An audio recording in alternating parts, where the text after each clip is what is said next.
So, my last video was on Simpsons and on how it's the greatest show ever and it's run forever. But not every show runs forever. Not every good show runs forever. And there's two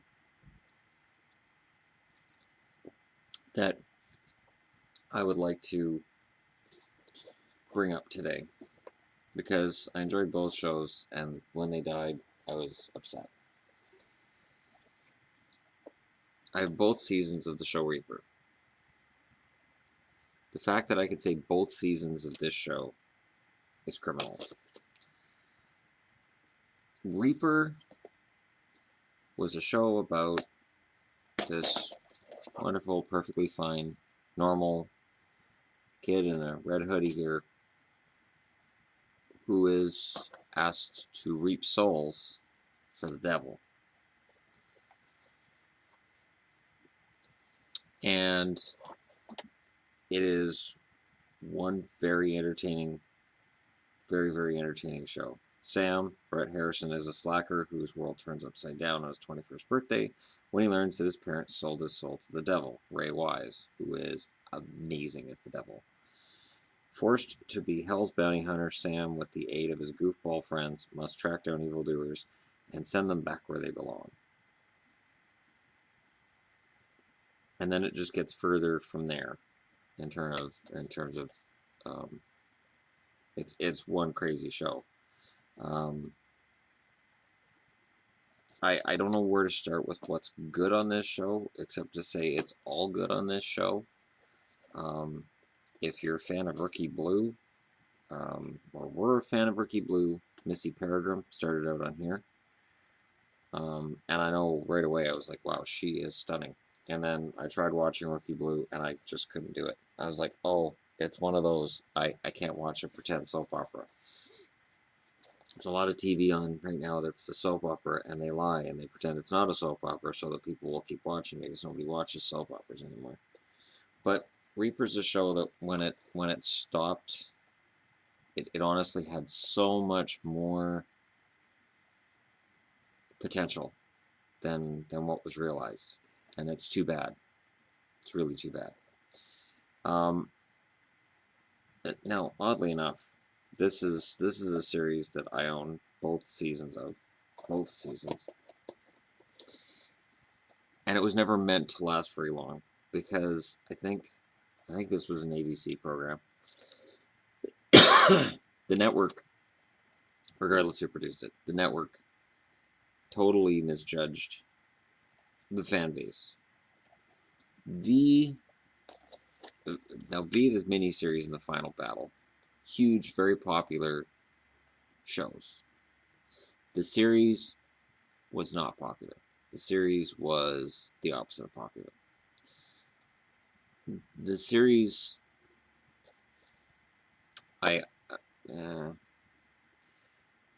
the original series. I'm not talking about this one. I'm talking about the original series. The original series watered down a lot of what made the miniseries work, and it only lasted one season. Now, there was no miniseries this time around. There was no event. This just happened. The first season of V ends pretty good, but the first season of V at the beginning was slow. I remember thinking it looked cheap, and it looked just, it was off-putting. Now, I do have both seasons, and I do intend to sit down and marathon them again at some point, because I really enjoy them.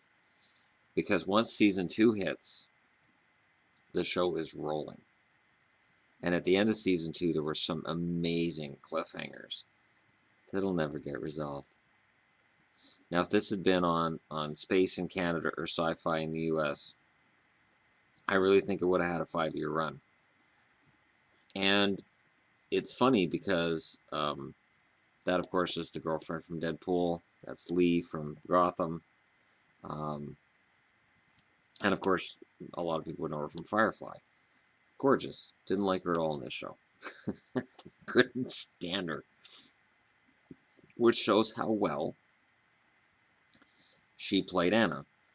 And what I liked, too, was that by the time they hit second season, I think maybe they realized that their audience was people like me who watched the original show and remember the original show. Maybe they realized that. Because then they brought Diana back. And once Jane Badler was in the show, it was like, okay, now we have a cohesive show. Now we have something interesting. Now we have something fun. And Jane Badler was, as always, as Diana, amazing. And it was a shame. And Laura Vandervoort, who played in that show Bitten, that I couldn't get into either, because that was a werewolf soap opera. And she played Supergirl on Smallville.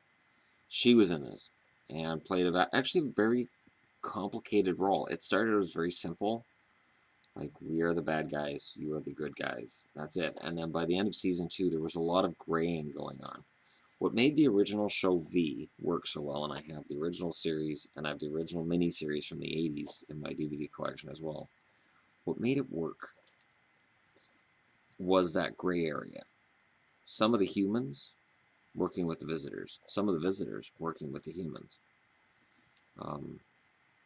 And there were sacrifices made by visitors to save humans and sacrifices by humans to save visitors. Like, it was well done, and it was very interesting in how it was presented. But as I said, once the series rolled around, it was watered down and as weekly episodes, and it seemed kind of off, weird, every week Diana's foiled again, like, but I can't recommend it enough. I think part of the appeal right now to owning Reaper or V, you're not going to pay a lot of money for these on Amazon. I don't know if you're going to find them in stores anymore. I know they were available at Best Buy not too long ago. I know V was available at Best Buy not too long ago. Reaper, you're going to have a harder time finding at a store, but you don't pay a mint on Amazon for these series. And they're good shows. They're really good shows. They ended too quick. This is why networks shouldn't have science fiction outside of the superheroes. I don't think network TV knows what to do with science fiction. Part of the problem that both Reaper and then V had is that you're going to have a niche audience for these shows. You're not going to have a top 10 hit. You can't keep it. There's no gags, one-liners. There's no, I mean, Reaper's a great show with a very clever script, but it doesn't have top 10 appeal. I also think both of these series would have benefited from Netflix being around at the time. I think Reaper could have been saved by Netflix. Because Reaper, by the end of the second season, is really dark, and again, it muddies those lines. You start to wonder, okay, so this kid that I've been pulling for the whole time, should I be? What are we doing here? What's going on here? It turned pretty gray area by the end of the second season, and then it was over.